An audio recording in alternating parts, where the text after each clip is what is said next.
Platemark is a podcast about prints and the printmaking ecosystem. In every episode, we'll hear from people who work in various roles within that ecosystem. I'm your host, Anne Schaefer. I work to promote prints and printmaking through this podcast, organizing fine art print fairs across the country, and also organizing exhibitions, albeit intermittently.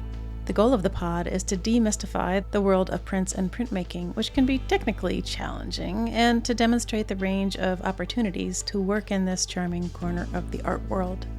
This is a show that takes you behind the scenes to expose the generous, collaborative, and creative people working to better the world, one print at a time. Today's guest is Nicholas Ruth, an artist who teaches at Hobart and William Smith colleges up in upstate New York. During our conversation, we hit on his use of monoprints at the top, just because I feel like he's using it in an interesting and unusual way. But we also talk about his inspirations, namely the bizarre charm of cell towers and the backs of road signs, and how these elements serve as metaphors for human communication. We also talk about the evolution of his work over time and explore broader themes of art education, the impact of technology on human connection, and the artist's role in society. Okay, housekeeping. I identify as a cis-het white woman, and I use the pronouns she, her. I record Platemark in Baltimore, Maryland, the land of the Piscataway Conoy people. Images we talk about are over in the show notes at platemarkpodcast.com. There you can hit support and donate and help me keep the lights on and do a bunch of other stuff. All right, let's get rolling. Nick, it's great to see you. Thank you so much for coming on Platemark today. I'm excited to get to talk to you. It should be fun. It should be. It'll be fun for me. I don't know about you. I think it'll be fun for me too. Yeah. No, okay. I always enjoy a good conversation about art. And of course, I think most of us, if we really are going to be honest about it, will admit that we like talking about what we do. So yeah. Artists do like talking about themselves. That is true. And that's okay, because, you are putting yourself out there, heart and soul. So it's completely appropriate. Can you introduce yourself for everybody? Yes, I'm Nick Ruth. I use he, him pronouns. I am an artist living and working in upstate New York. I live in Rochester, but I teach at Hobart and William Smith colleges in Geneva, New York, and the beautiful Finger Lakes. I'm an artist educator, and I guess that would be the simplest way to put it. You're a painter also, because I always talk to printmaker people, but are you teaching in all of the departments? That's another interesting thing. I don't teach print. We have an amazing... What? Yeah. Yeah, I know. You're fired. It's kind of I funny. cannot talk to you. No, it's true. I'm actually an interloper. The secret's out now, but years ago, a wonderful printmaker and friend, Minna Resnick, was putting together this amazing printmakers tour to China, and I got to go on the second iteration of that. And I met all these amazing printmakers as part of that group. And I was working in print media, but also in painting and drawing. And in fact, I've always basically worked across a variety of media, but particularly painting, drawing, and print. And so then they kept telling me about this conference. So I went to SGC, which is what it was back then. And then, it was like the Fabergé commercial, that they would introduce me to a couple friends, and then I'd have some good conversations with them, and they told two friends, and so on and so on and so on. And so all of a sudden I feel actually very sneakily but gloriously embedded in the print community. It's a huge supportive network for me. But yeah, I don't teach print. We have an amazing printmaker named Philia Yi who does large-scale expressionist woodcuts that are cool, incredible. And she does all the print sequence, so I don't teach print unless she's away. Wow. Yeah. Is there an equivalent to SGCI for painters? I don't think so. I don't either. I think it's just like on a certain day they say, okay, go sit in a room by yourself. I've never found anything like SGCI for people in painting. I mean, maybe there's this institution called FATE, Foundations in Art Theory and Education. And that's a more generalist kind of association that's devoted to exploring foundations in the fine arts across disciplines. And so you might get a group of people together there coming from a whole variety of perspectives and having really, really interesting conversations about art education. But I think SGCI and then in SICA, the ceramics conference, I think those are the ones where people go and they hang out with their peeps and they, just feel energized and elevated by the substance of the conversation around this joint love for the particular set of materials and disciplinary approaches that are involved. There's one for photography too, s3e, but I don't think it's as much of a party as SGCI. Well, and let's give a shout out to MAPC, the Mid-America Print Council, because that's where we met. Absolutely. No, I try not to miss any of it. And MAPC is brilliant because the scale of it is different. And so you just have the opportunity to see maybe not more people, like in terms of laying eyes on them, but more people to actually spend some quality time with. Right. Yeah, no, super fun. My goal recently has been to get to the crux of what we want to talk about immediately so that people can wander off if they need to. Yeah. I think that's exactly right. Yep. Yeah. So the thing that I really wanted to talk to you about, aside from your work, which I really love, is this idea of the monoprint as a space for print, for print people, but also for, I feel like painters use it a lot as this space for experimentation and growth. And can you talk us through the whole process? Yeah, absolutely. Yeah. I can talk you through the part that I know about and how I approach it. And again, that was one of those SGCI moments. For me, I was struggling with an issue in my painting, which was that I was approaching my painting pretty much always with a brush. And at a certain level, when you're approaching your painting with a brush, as might make perfect sense, you are limited to building up things by line. It's line by line, it's mark by mark by mark by mark. Or if you want to make a shape, you've got to fill that shape in, right? And I just was distracted by and dissatisfied with my own mark making in the context of trying to execute the works I was doing.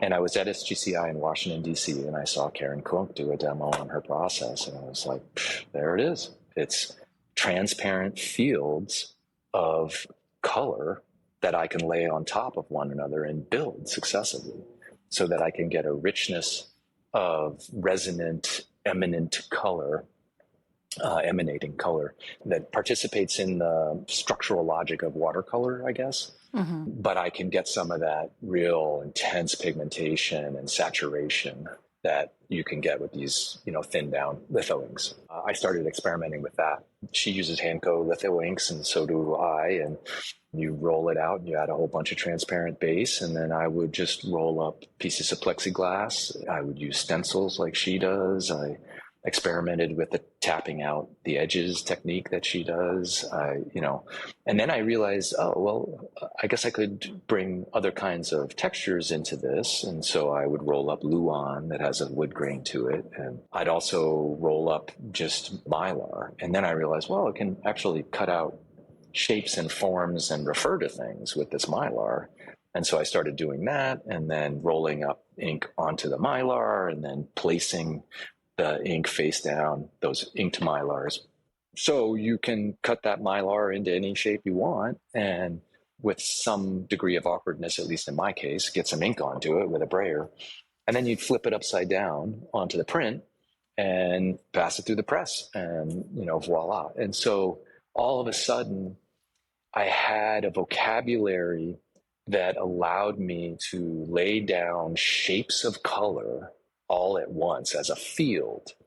And whatever texture was in there was something that wasn't the result of me placing a mark in a certain spot. It was something that had to do with the whole field, like the expanse of wood grain or the weird way that air bubbles would form under the Mylar and create sort of like little biological shapes or something, And I thought, holy cow, this is heaven. And then I could just start layering things. So I would just cut shapes out. I'd make paper stencils. I'd make Mylar stencils. I'd roll up an area against a sharp edge to create a horizon. But then I'd take a torn piece of newsprint and push it down against the horizon and lift it so that some of the ink got subtracted. You can do anything. And I just start stacking things up. And when I first started out with it, I had literally no idea where it was going. I mean, as in the sense of like, what is this image ever going to be? So I would just improvise color relationships and large shapes.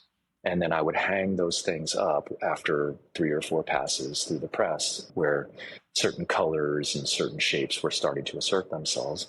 And I'd just stare at them and wait for something to happen.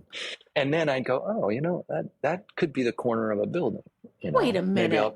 Yeah. How long are we talking? I mean, it depends. The way I work, for instance, is I don't tend to have, multiple days in a row where all I'm doing is working in the studio, except for, maybe in the summer. So I might print on a Tuesday and then just hang the work up in my office so that it was around me. And then, you have that wonderful, incredible experience of thinking about something altogether different and then coming into your office and then there's the thing and you see it fresh, you see it in new ways. And so it was that kind of discovery of something that actually came from me, I should have known what it was already doing, but I could see it fresh and I could see where the possibilities were. And so the next week I'd make the next move or, like that kind of thing. Okay. And yeah, it would go on for weeks or months. And sometimes the prints would typically have, I don't know, between 6 and 15 layers of information before it really kind of came together. So, but in these, I feel like they're sort of color shape trials, I guess. I don't know if that's a good way to put them, but does one of those kind of congeal and then that becomes the basis for the series, say, for the group behind you? Yeah. So once I got into this further, I started to realize, because when I first started doing this, I was making more kind of weird, wacky Rube Goldberg-y kind of things where, there'd be a teacup on an arm that came out of a birdhouse, out of which came a tube that then rained down a storm into the teacup, A little Escher, a little Rube Goldberg, a little surrealism. Yeah, okay. All of the above, yes. All right. And so once I'd been doing that for a while, my interests in terms of imagery and the kinds of things I was thinking about shifted. So if that work, the Rube Goldberg-y work, I guess what I was thinking about sort of thematically at the time was this human compulsion I observe in our contemporary culture about controlling nature. And so that was sort of the metaphorical thing. We put machines on mountains in cold places to make snow so that, we can have entertainment and and all that kind of stuff. And then my interest started to move from that to something that I think is related, which is this sudden awareness I had of all these cell towers popping up in the landscape. I drive almost an hour to work back and forth and staring into the world. And most of the time it was just a sort of flat landscape of trees and stuff. But then boop, boop, boop, boop, boop, boop, boop, this proliferation of cell towers, and they're fascinating. They're totally fascinating. They're fascinating visually. The shapes are weird. The shapes are incongruous at some level. At least initially I found them that way with the natural landscape. And so I was both drawn to them because of their sort of engineering complexity and their visual complexity, but also because they represented in my mind a choice that, that our society is saying, okay, that's what we're going to devote that space to. Let's put a cell tower there. Yeah, that's it, because we need to be able to talk to people on the other side of the world, and we need to be able to do it while we're driving along the highway or whatever, Well, and also, which is enabling us to talk today. Yes. Yeah, exactly. Not very well. Well, right. Yeah. So, that brings up a really, really important point. So I started to want to make imagery using those motifs. I just wanted to play with them because I was thinking about it. And so I ended up having to start to plan the monoprints a little bit more carefully. And there was this change from total improvisation until something locked in to having a compositional idea on the front end and then trying to engineer an expression of that compositional idea based on what I had taught myself about how to handle monoprint. Okay.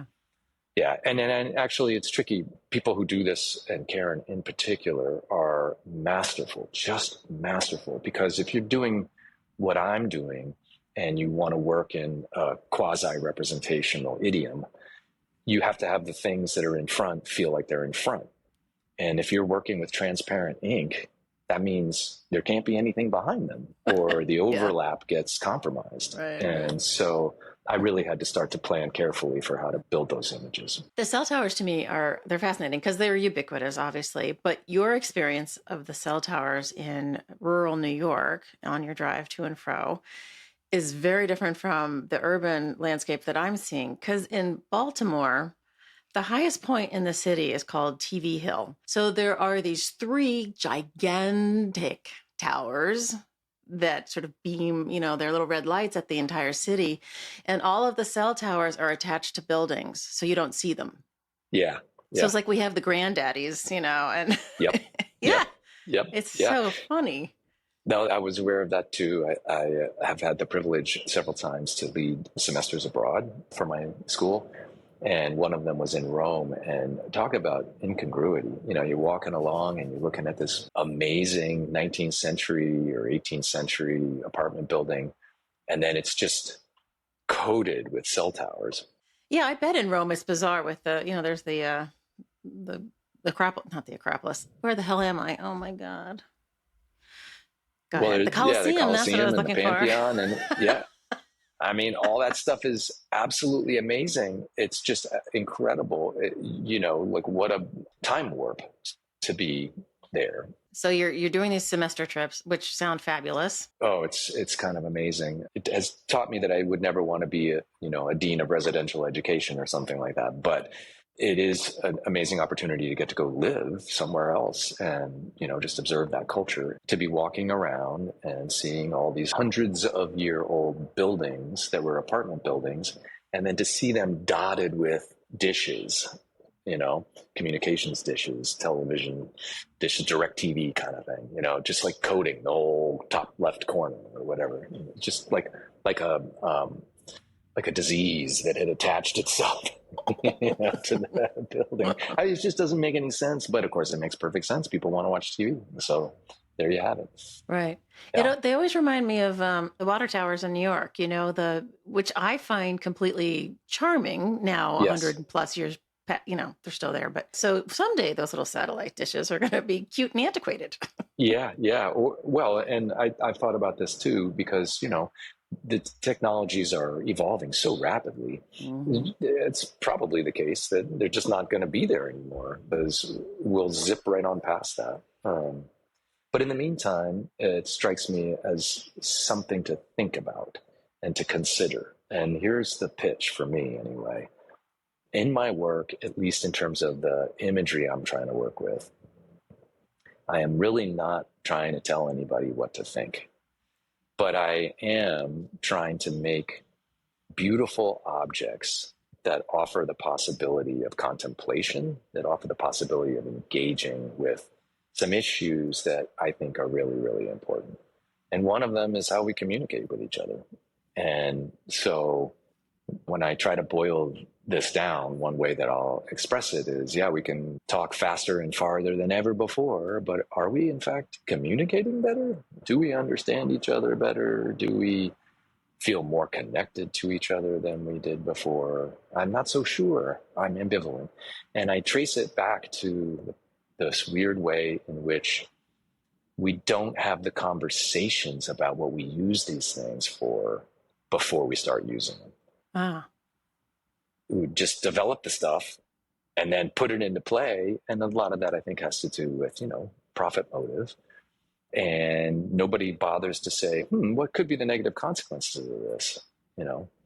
What could be the way in which this messes us up? Whatever could go wrong. Yeah, right. Exactly. Yeah. This is probably cool. Let's just do this. Yeah.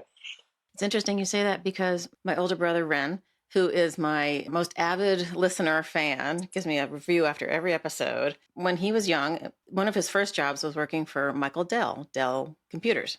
And this was when, he's like employee number 22 or something. Wow. Way back. Holy cow. Yeah. He was saying we were so full of hope for what we were doing for humanity. And he thinks back on it now and kind of goes, what have we done, basically? Yeah. I mean, he had a small role in it, obviously, but you're absolutely right. Like, we just keep flinging the Starlink net around the globe. And like, have you ever seen deploy the satellites? They're all in a line. It's terrifying. Yeah. Anyway. Yeah. Yeah. No, that's kind of how I feel. And so this all gave me a little bit of a venue, I guess, a method for thinking about stuff and making stuff all at once. My work has always been an opportunity for me to try to explore whatever it is I'm thinking about, whatever it is that's on my mind, whatever I'm feeling about what's going on around me. And so since I was thinking about communications technology, it's been no different. It's just a beautiful opportunity to try to do some sort of weird alchemy, specifically around making work that's driven out of an authentic and genuine set of concerns, human concerns, my personal concerns, while at the same time wanting to allow the materials to impact what is being said and to use my visual sensibility to try to tie that up into something that is organized in a way that it could potentially create a profound experience for somebody. Ambitious, I think, but totally worth trying, to get all that in there. That's the stuff that I like anyway. Do you find that you're starting in painting and then trying things out in printmaking or watercolor or vice versa? Goes in all directions. Oh, interesting. Yeah. So some of the series of monoprints emanated out of periods of drawing where I would much more improvisationally draw and not having to fight with the transparency issue in drawings, where I was using ink, gesso, rapidograph pens, graphite, whatever. I could build landscapes, I could build space pretty easily. And then sometimes a set of ideas would come along and I go, you know what, I want to make some prints out of that. And so I would do that. And sometimes I'll start with an idea for some prints because I have a really, really clear vision of it, or there are some materials that I'm curious about that I have a feeling might express something well. And so I'll start there and then I'll go, I can make paintings out of that too. And, and then, so it flows just, with no particular plan. In addition to the cell phone towers, there's this series right behind you as we are looking at you on camera. If you guys are listening, sorry. Yeah. Images will be on the show notes, as you know. But they're the behinds of signs, highway signs, really. They're not really street signs. It ranges, sometimes highway signs, sometimes road signs, Tell us, what's the conceptual rigor? I know there is one of the behind of the things. Yeah. Well, I mean, just as a quick aside on knowing that there must be a conceptual, angle on things. I mean, these things, they evolve alongside one another, the ideas and the imagery, parallel to one another. In other words, sometimes, I'll be making stuff and then I'm halfway through or 3/4 of the way through and I'll go, oh, actually, you know what I think this is about, and then I'll sort of push things in that direction. And sometimes the idea will be super focused, already. But really, the Backs of Science thing came out of the same thing the cell towers did. Hold on. My eyebrows are up at the top of my forehead. You're 3/4 of the way through making the thing and you're figuring out what it's about? Yeah, sure. Can I tell you how many artists I have talked to who are like 15 years later, it was like, oh, that's what that was about. Yeah, exactly. And I mean, I think it's a really important thing to try to acknowledge that and to recognize it and to celebrate it, right? That when you're really firing on all cylinders creatively, it might be the case that ideas are in the driver's seat, but it might be the case that materials are in the driver's seat. It might be the case that a shape, just a shape is in the driver's seat, and you have to pursue that shape because it's pulling you along. And then you make the thing and you realize, oh, so I'll give you a for instance real quick.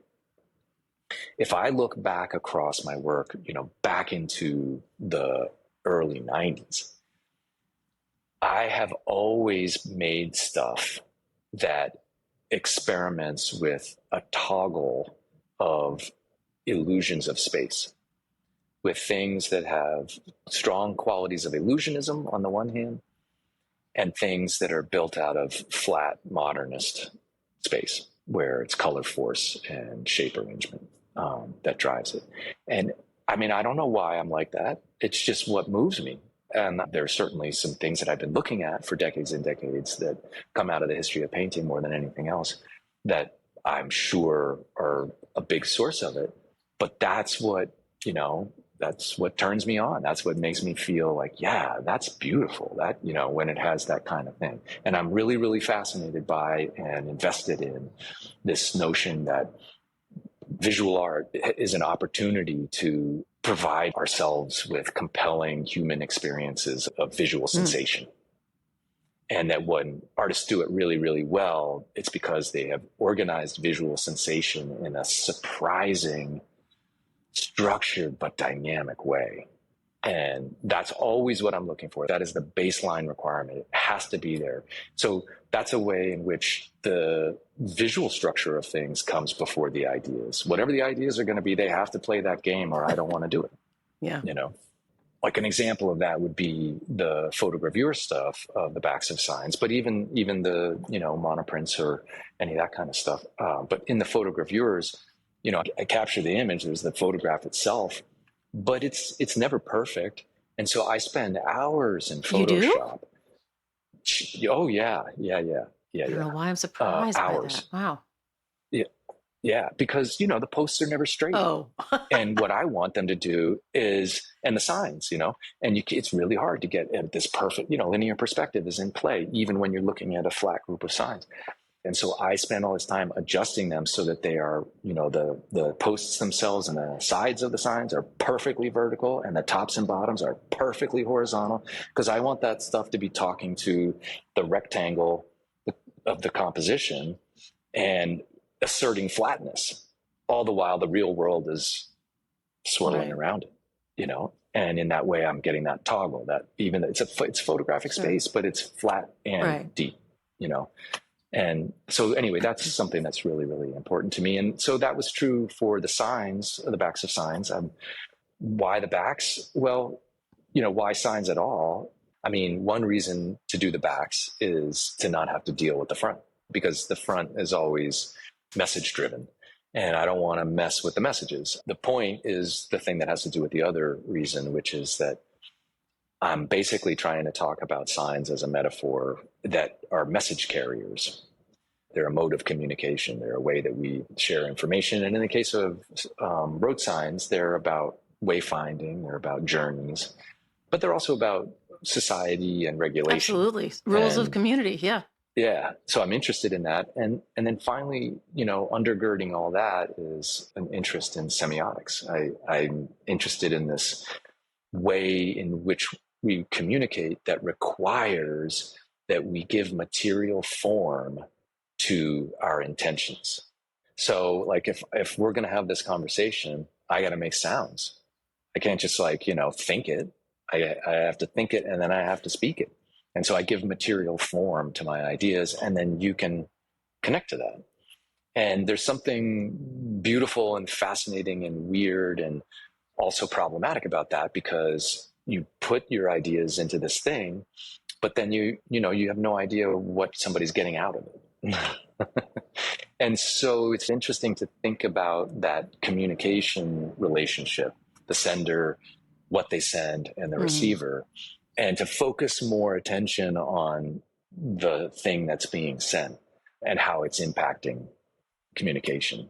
In semiotics, there's the sign, and the sign is composed of the signified, the idea, and the signifier, which is the physical structure that conveys the idea. And I just think that's freaking fascinating. I love that. And I love the value of not taking that for granted, of not taking the sounds we make and speak to each other for granted, of not taking the structures that we make, that we use to communicate with each other for granted, of looking at them and paying more attention to them as a site of co-meaning making, like the intention of the sender, yeah, great. And then the interpretation of the viewer in this case. I don't know that it's a perfectly coherent thought, but it just fascinates me. And so I kind of can't get over it. And I say that, from the perspective of you can box yourself into a corner, just working on these ideas. And I don't necessarily want to be stuck making sign pictures, for the rest of my life, but I'm not bored with it yet. I don't think it's exhausted yet. I think there are additional ways to monkey with it. There are other artists who work with blank signs. Ruche comes to mind immediately for me. And yeah. I feel like yours have an added layer of unreality and design, for lack of a better word, because everything to me is smack in the middle of mid-century modern design, color-wise, shape-wise. Yeah. And especially when you see them in a series where you've played with variations, it's like it has all of these different steps in it, and you can go. It's like make your own ending to a story or something. Yeah. It probably comes out of, again, the things that I love, and one of the things I love is mid-20th century abstraction. And so, I'm working with these road sign assemblages. And there's a way in which, and Hoffman isn't my favorite artist, but there's a way in which it kind of communicates with that, and it allows me to be, again, playing with trompe-l'oeil, things where, I'm really carefully, manipulating stuff so that this sign looks like it's got drop shadows and, whatever, shaded just so that it's highly illusionistic. But then it's also about floating shapes of color in relationship to one another, and how I can balance those forces in a tense way that's visually pleasurable. It's making me think of Catherine Coles's essay that she wrote for your catalog that kept pointing out this idea that something is off, and that's kind of like the punctum, the hook. Like there's that shadow shouldn't quite do that, or it's made from flocking or glitter, and why? Yeah. No, that's really important to me. I think that is a secondary strategy for encouraging people to pay attention. It's unexpected, but potentially revelatory. One of the things I like is that I can make a static image, but that there could be multiple ways of experiencing it and understanding it. And so if I present, say, for instance, something that from 12 feet looks convincingly illusionistic, but then from 4 feet kind of falls apart into its constituent materials, that's pretty exciting. Because what happens in that moment, or in that experience, which sort of makes picture viewing a little bit more of a time-based medium, which we don't usually think of it that way, but what happens is that all of a sudden one thing can be more than one thing. And that's kind of how, as goofy as this sounds, that's kind of how I experience my life. It's like things are not just black or white. Things are not just perfectly clear. The same situation, I experience it one way. I talk to somebody about it. They tell me what they thought. Now I have a new way of experiencing it. It completely changes my point of view. I feel like I'm just sort of spinning around, trying to find the average or something, like to find the way to grapple with the slipperiness of certainty. And that's, I think, part of what I'm trying to do in my work. I think you are unusual. One. Two, I think that you have a heightened attunement to this slippery sense of reality that most people don't ever consider ever. And I think that's the artist in you, because I think artists, what do I know? I'm not an artist, but I feel like artists are, remember when COVID first came out and the drawings of the cells were like, they had all of these receptors all over the place. It's like artists are like these, multi-pronged receptor people everywhere, where people like our current government are not. Yeah. for Yeah, instance. no, I completely agree. Right. Yeah. Right. Yeah. There's the theater of certainty, or the facade of certainty that people, try to assert to other people, to persuade them to go along with something, or to persuade them to buy into something, or to persuade them to buy something. And for me, that facade is really thin and shaky, and it doesn't tend to hold up. And so I always feel like there's more than one way to consider something, and more than one way to look at something. But the interesting thing about the cell towers and the backs of the signs are, yes, they're about human communication, but they're also ways of selling, ways of commerce, Yes. right? Yeah. I mean, I wanted to talk to you about this, and I mentioned this to you before we got going, Yep. about this unpeopled part Yes. of Yeah. the work. Yes. I mean, I don't think you're hiding behind all this stuff, but I am fascinated that you're talking about human communication with no people. Yeah. That's probably for a number of reasons. One of which is related to, not wanting to deal with the fronts of signs. I don't want it to be that specific. I want it to be more broadly applicable. And so if I don't picture people, then. But it could be backs of people's heads. It could be groups, large groups of people. Like, it's fascinating to me that it's not only the backs of the signs, but it's, I don't know, the whole thing is fascinating. Yeah, it could be the backs of people's heads, but for me, it's just easier to. Well, I suppose another way to think about it is that I'm trying to traffic in metaphor, and also a lot of times the way I handle the materials, there's either an explicit or a vague anthropomorphic quality to the way I'm depicting the things that I'm depicting. Particularly with the cell towers, maybe a little bit less so with the signs. So they kind of begin to take on personage at some level, and, can kind of be actors in that way. But I also think that, yeah, there's a way in which this allows me to feel like I'm working more in an abstract vocabulary. It's a way in which the shapes that I get to work with are more bold and simplified. It means that I don't have to deal with, noses and eyelashes and stuff like that. It allows me to be cartoony and illusionistic all in the same breath, without it looking, hopefully, illustrational or something. And so it works for me. And maybe it's a way, because I think that you had, hinted at this in something you said to me before, but maybe it's a way of sort of keeping my own distance from being more vulnerable than I want to be as an individual in communicating about how I feel. Well said. Yeah. I think that is at work in the work. Yeah, because vulnerability is built into being an artist. Yeah. Especially if, one of the things that is completely central to your artistic practice, if not to, how you just sort of deal with the world and your existence.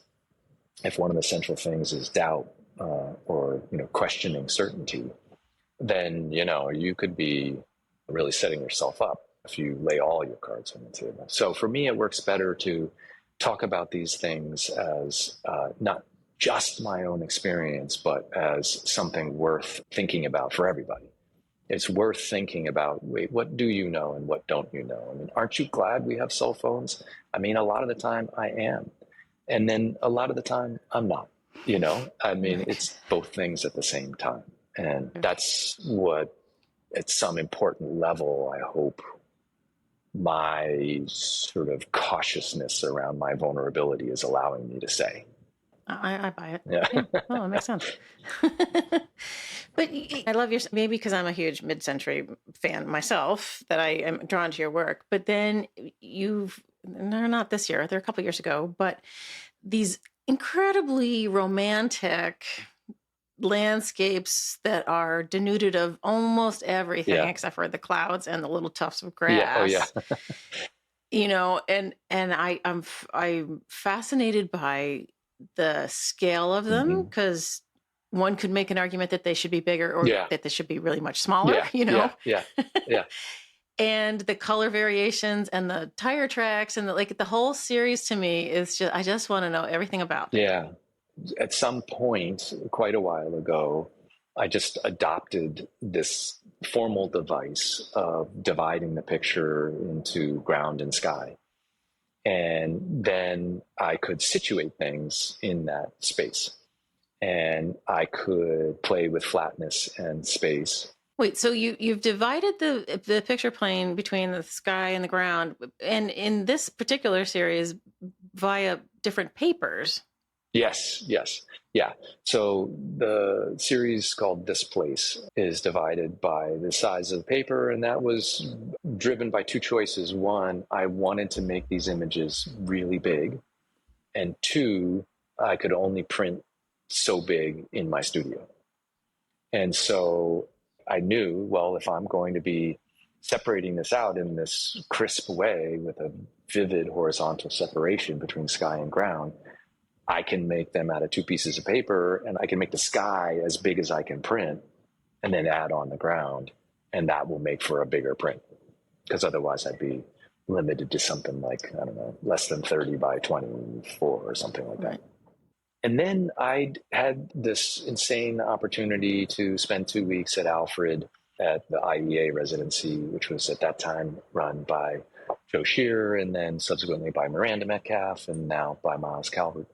And I had this idea of messing with appropriated imagery from Renaissance prints. And it just seemed cool to talk to print history in that way and then also not have to draw all those damn things.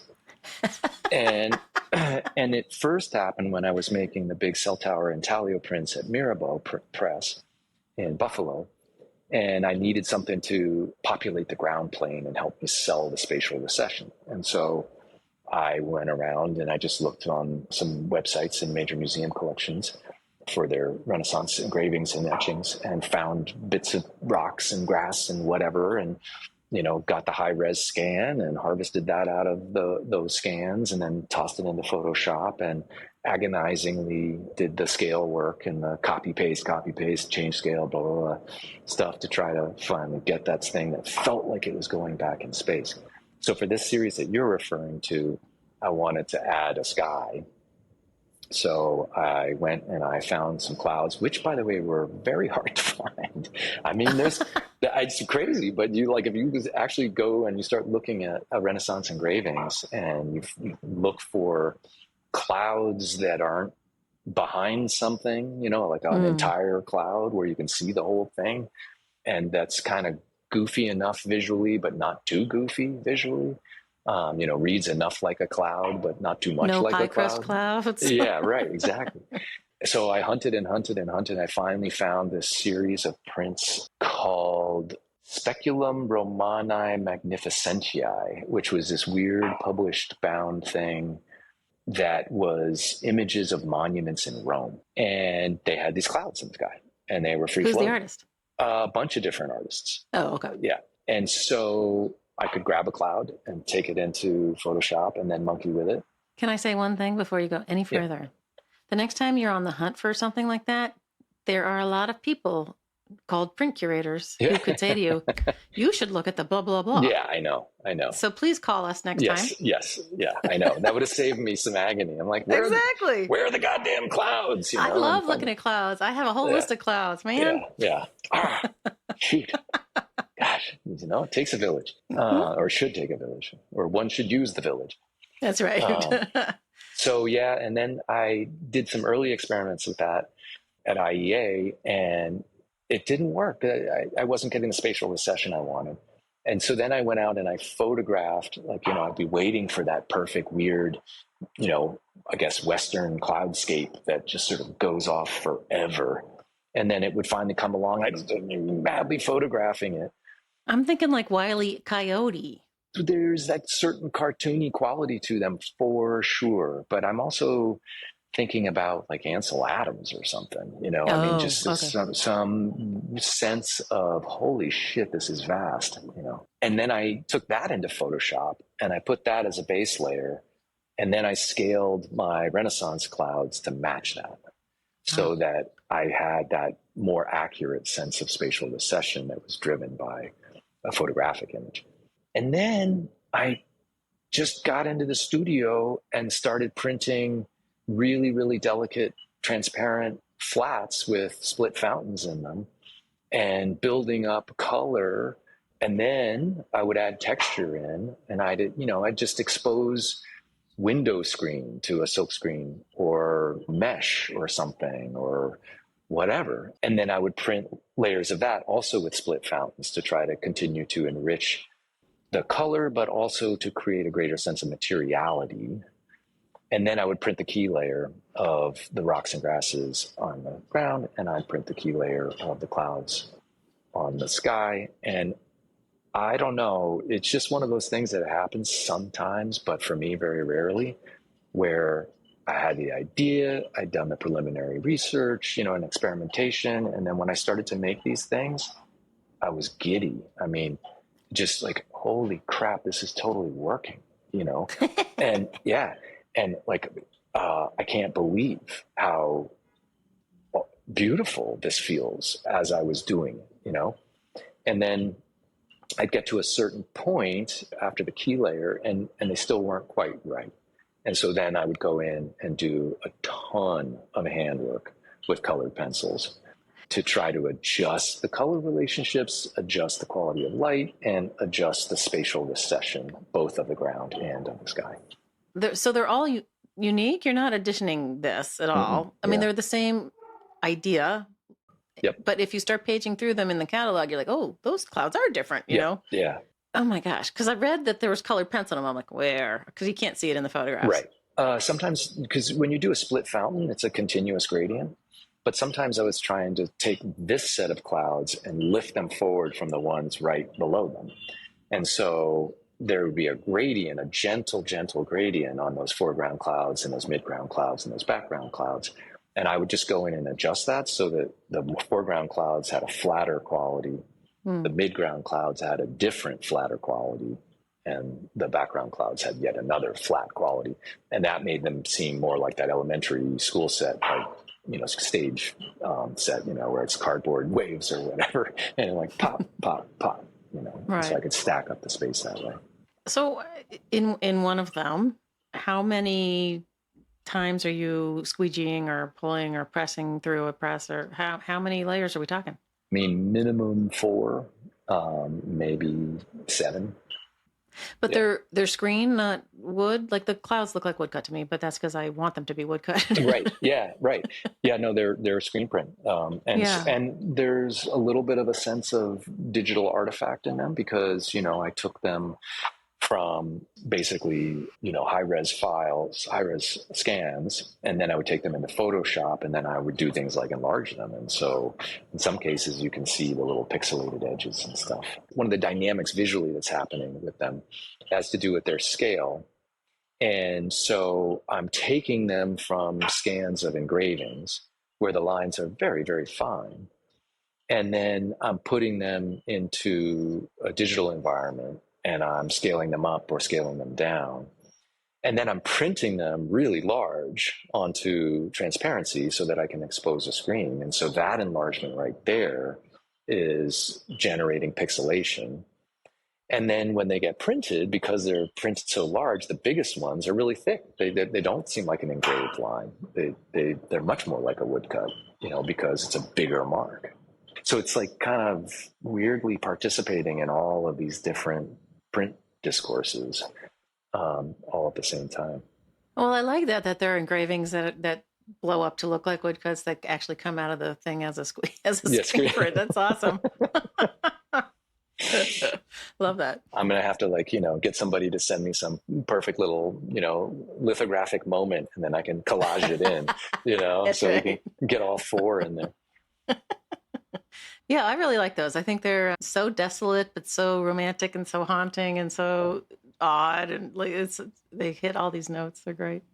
It's strange. And maybe one of the things to say about it is that it all happened at a particular moment coming out of, I made them in 2022 and at the end of 2022. And I think it was in part a response to just the feeling of, despondency about the state of the world, both in relation to the pandemic, of course, and the weird isolation and anxiety that provoked, but also in relation to the social unrest around 2020 in the aftermath of the murder of George Floyd. And I just feeling like, fuck, this all sucks. And I just wanted to make something beautiful and vast. And so it didn't occur to me to put something in it. I just wanted some space. It's fascinating because it's a rare piece that is that simplified a landscape at that scale that can hold itself together. Well, thank you. Thank you very much. You're welcome. I appreciate that. What are you working on now? The most recent thing, I had another wonderful opportunity to work with the folks at Mirabeau to make some more backs of science photogravures. And we just did that a few months ago. I don't know, it was kind of exhilarating because whenever I get to work with them, I'm trying to be as productive as I possibly can. We got the plates made with cone editions and did some tests, and then we came in and we printed 8 editions in 2 days. Whoa. And only to 5. I mean, it's an edition of 5, so it's not, I don't really see a whole lot of point in going past that. But well, Nick, after this podcast episode is released, yeah, really stop the presses. Up your editions. I'm going to get the eraser out and be like, changing that denominator, and That's right. It'll be 15 now. Right, exactly. Yeah, I can sneak that one in there. And these particular images were, again, ones that they're road signs. They're from Geneva, where I work. I wanted to try to capture a very specific kind of feeling. And the feeling that I wanted to capture was that Cindy Sherman film stills late 80s feeling. I heard Cindy Sherman. Yes. How does she relate to this? Well, those black and white film still images that she made? There's something really wonderfully strange about them. They have a kind of studio lighting to them, an editorial photography lighting. And then they also engage with depth of field in a very particular way. So, fuzzy buildings in the background, and then a super crisp woman looking off into the, over her shoulder with a slightly anxious look on her. But they just spatially, they're so phenomenal in the way that presents what's sharp and what's fuzzy, and then the weird studio lighting in this sort of natural environment. And so I wanted to take these photos and make them do that. I took them into Photoshop, and they already had a certain amount of depth of field to them, but I had to do a ton of alteration of, just tonal relationships to make things pop out a little bit and to make the signs as flat as possible. So I actually went in kind of point by point, made a selection for the groups of signs, and then I would adjust the levels of those so that they had a certain quality of light, and then I would adjust the background so that it had that quality of light, and then we took those manipulated images and had the plates made, and I'm really pleased with the result. I think it achieves the right wrongness. When you were talking about Cindy Sherman, Gregory Crewdson kept popping into my brain too. Yeah. Oh, love that stuff. I know. So weird. Are you shooting large format, or what? Are you using your iPhone? What are you doing? No, I was working with the recently retired college's photographer, a guy named Kevin Colton, who has, as you might imagine, phenomenal camera equipment. Yeah, with super, super high res, but 35 millimeter. Okay. Wow. So the files are enormous, and the lens is beautiful, and all this kind of stuff that's inaccessible if you're trying to do it by yourself. Right. Wow. Yeah. So those are going to be published by Mirabeau? They're not being published by Mirabeau, but so there was a contract printing relationship. Yeah, but they have some of them, and so they're prepared to. I don't know, whatever, however you put that, they're prepared to sell them to anybody who wants to buy them. That's the word, sell. And so am I. Yeah, right. Yeah. They are really wonderful people, and we have a great working relationship. And so, yeah, that's super positive. And I do want to make one more series with the backs of signs in photogravure where it's, if not actual nighttime, it's the tail end of dusk. I think that would be pretty wild to see what that would produce. I'm also thinking that The backs of signs, well, the fronts too, obviously. The backs of signs are probably stylistically really specific to upstate New York or to Baltimore, Mm-hmm. or, if you were to go out west, I have no doubt that they would look completely different. Or like out west, as in, uh, China, Well, yeah, that too. you know, Yeah, or sure. Thailand, Or Europe even. Yeah. and I've wondered about that, like what would that be like? Would that be a good thing to do, or would that introduce a level of unfamiliarity to at least the American audience that would add this other component to the whole mix? Right. And I don't know. I mean, probably the answer is to go try it. Yeah, I wonder, just because they're reductive enough in their presentation so that they become a more generic form. But I still bet that those look just like Geneva signs, Well, so I think I tried to convince you to come to Brooklyn to exhibit at the Brooklyn Print Yeah. Fair, and you had a conflict, I think, right? Yeah, well, I just was unsure about, I thought I was going to have a conflict. And then I was unsure about, just like what's the right thing for me? What is the right way to present Oh, my okay. work? What is the right way to reach the audience? And I just wasn't sure. And so I felt hesitant, for that reason. But I'm going to come. Oh, good. Okay. Yeah, because it's a new Yeah. paradigm for self-representing artists, for sure. Yeah. And one that Luther particularly feels very strongly about, that not everybody has the opportunity to be picked up by a gallery or published by a shop. So Yep. yeah, we'll see how it goes. I'm pretty, as we're recording this, it's 3 weeks out. So by the time you all hear this, it'll be long in the past. And you'll hear a report on it, I'm sure, at some point. But yeah, I feel like I think you would do well there, frankly. Well, then I'll have to be part of V.2. Exactly. Yeah, because I like that idea. I really do. I like the idea of presenting the work publicly. I like the idea of presenting the work in a context which reaches an audience that isn't necessarily the, exhibition going audience that my work would typically appear in one way or the other, whether it's group shows or solo shows or whatever. I think that's interesting. And, I like the idea, there's a percolating thing along all this, which is that we have these conversations. We all care so deeply about art, and we all clearly believe that it's an important part of the human experience, and that it actually can be a positive part of the human experience, a transformative part of the human experience. But then there's also this part of it where we're object makers, and these are commodities. And so how do you grapple with that exactly? I mean, it's not necessarily the case that should be awkward at all, but I don't know. It's not straightforward to me, I guess is what I'm trying to say. I'm mostly more interested in the art experience than I am in the transaction part of it. This doesn't surprise me in any way, Nick. Yeah. Yeah. Quite frankly, I mean, the market's really hard. Like, it shouldn't enter into it at all, but there it is. It's the big, white elephant in the room. Right. Exactly. That's how I feel about it. It's the white elephant in the room. I like the idea that the things that I am trying to explore and communicate could be widely engaged with. But I don't really know how to do that, because when you're working in the fine art market, that immediately starts to narrow the conversation, I would say, until you hit a certain level where, you have massive representation and broad dissemination and all that kind of stuff.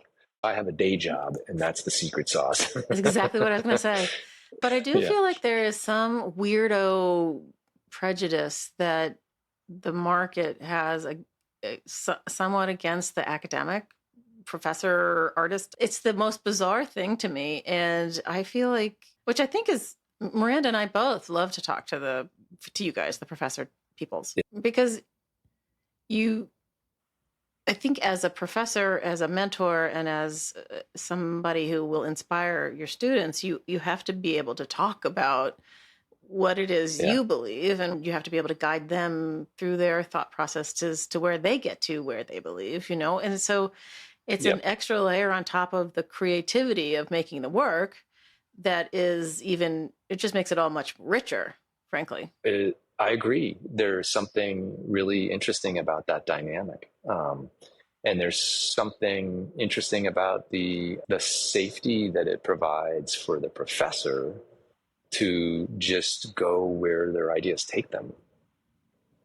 Because in my case, I have felt a pressure to be productive, but I wanted to be productive anyway. And so it's like, okay, fine. Like getting tenure and all that kind of stuff. I wanted to make my work. And so the fact that I had to was not a big deal. And furthermore, I could craft a path that allowed me to pursue precisely the things I cared about. And so I felt insulated from market pressures. And I felt as though I could just follow my imagination where it took me. And that's been a real gift for me, actually. It's been nice to be able to do that. I think a lot of really big deal artists who are successful in the art market also do that, but boy, the leap of faith they have to take. I mean, because in their case, their income depends on it. And so they have to really have, the guts of steel or something like that, Yeah, no, I think the teaching thing has been very, very rewarding. And I'm grateful to have had the chance to be able to do it. Tiny little things that are tough, and mostly just really things that are good. Oh, that's great. Yeah. I think you and I are the same age. We both graduated from college in 1986. Which seems like a really long time ago now. It does, doesn't it? Holy cow. Yeah. And, my husband and I are looking, we're looking at the finances thinking, how long do we have to do this? I can't quite imagine giving this up, but it's coming. How are we feeling? I'm in the same boat. I was a little bit of a late bloomer on the family side. And so my daughter is 18. And so, and she's our youngest child.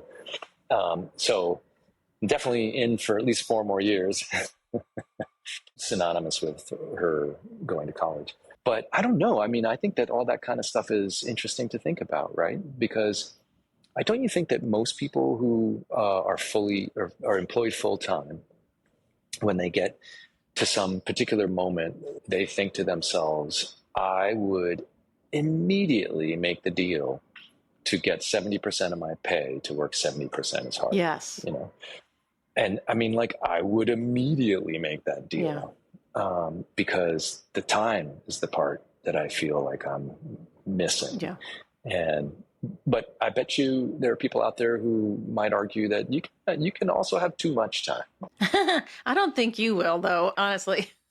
Yeah, I'm trying to be, realistic or whatever about that, in the sense of I don't want to fool myself that not having all the social contact I do because of my job, I don't want to delude myself that being gone is going to not matter. I think it will matter. And so I think I'll just have to be really good at finding it in other ways. You get energy from your kids, the students. Yeah, I do. I do actually. When we get into that good zone where they're discovering things and they feel invested and engaged, and they come to you and they say, well, wait a minute, how does that work? Or like, oh, look at this thing I just did. That's pretty great. That's incredibly, it's satisfying. So there's that, but it's also hopeful. You know what I mean? Like it's those moments of feeling good about what we're all doing together, and human connection. I mean, like, what the hell else are we doing? So that happens a lot in education, or at least it ought to. And I find that it does. I think most people who do what I do would say, yeah, the students, that's not the issue. I mean, there might be generational things, or you might feel, I don't know, both empathy, compassion, and stress around the sort of changing quality of 18 to 22-year-olds relative to 20 years ago or 30 years ago or something like that. I feel that way, and I recognize that, they're staying the same age but having new problems. And now here I am sort of getting grandpa-ish. You know what I mean? And like, I try not to do the grandpa rant, that phonograph is going to ruin everything, right? Rock and roll is going to be the end of it. Exactly, I can't believe that guy's swiveling his hips around. That's the end of civilization. That's right. So I try not to do that, but I don't know, it is a meaningful thing to try to do something meaningful. So, yeah, I think that's what we're all trying to do. Yeah. Those of us in the arts particularly. I mean, it's a labor of love. Yeah. And essential to our existence. Yeah. Not just you and me, because we're in the arts, everybody. Oh, no, I know. And that's it's a really hard thing to convince people of. It's a really hard argument to make. Yeah. But it's worth it to keep trying. It's so worth it. Because then you get to be doing something that feels substantial as you're doing it, but also is part of a broader effort to try to, keep people attached to their humanity. And we need that. We need the arts to do that. That's the place where it happens. I say this to my students all the time, and I bet others do too. We're all consuming art all the time. You're doing that with your frickin' body, I mean, you are an actual body, and the information comes into your brain only through that body, only through your eyeballs and your hands and your tongue and your nose and your ears. Like, that's the only way the information is getting in there. So attend to the damn thing. I mean, pay attention to what stuff feels like. And revel in that, revel in sensation, and revel in what artists do, which is organizing sensation. And get tuned into that, and you will be yet more human. That was an excellent soundbite. That's what I'm selling. Yeah. That was an excellent soundbite to end on, Nick. Thank you. I'm always listening, where's the soundbite going to be? That was it. Right. Is there anything else we need to talk about before we say goodbye? I don't think so. I mean, we can plug the Brooklyn Print Fair a little bit and just say how exciting that's going to be, and that IFBDA will undoubtedly be exciting too. And then, blink your eyes, and there's SGCI in Puerto Rico. And the people at SGCI, I think, have been working super, super hard to make this a wonderful conference. And so I'm excited about that too. Excited to get to see people. Yeah, it's a week after Brooklyn, which... Yeah, I'm not going to get there. But I know that'll be in the past. It will be in the past. That's okay. Yeah. There will be another one coming. All right. Well, thank you for coming on the show today, Nick. It's been really lovely talking to you, and I appreciate you doing it. It's super fun. Yeah, really, really fun. Thanks for inviting. Of course. Hey, everyone. Thanks for listening to this episode of Platemark with my guest, Nick Ruth. Thanks to Nick for being a wonderful guest. Thank you, Nick. And also, as always, a thank you to my team. Firstly, Dan Fury of Extension Audio for being my sound guy. Thank you, Dan. And Uncle Michael Diamond for the use of his original music. And lastly, one thank you to Skip Barnhart and Lee Turner, who sent me sounds from their studios that make up the top and bottom of each episode. Images we talk about are over in the show notes, as usual, at platemarkpodcast.com. Over there, you can also do some other stuff. You can answer the listener survey and help me figure out the direction of the pod in the future. You can hit support and donate and help me keep the lights on. You could hit the microphone and leave me a message and tell me who you'd like me to talk to next. All right, I think that's it. We'll see you next time.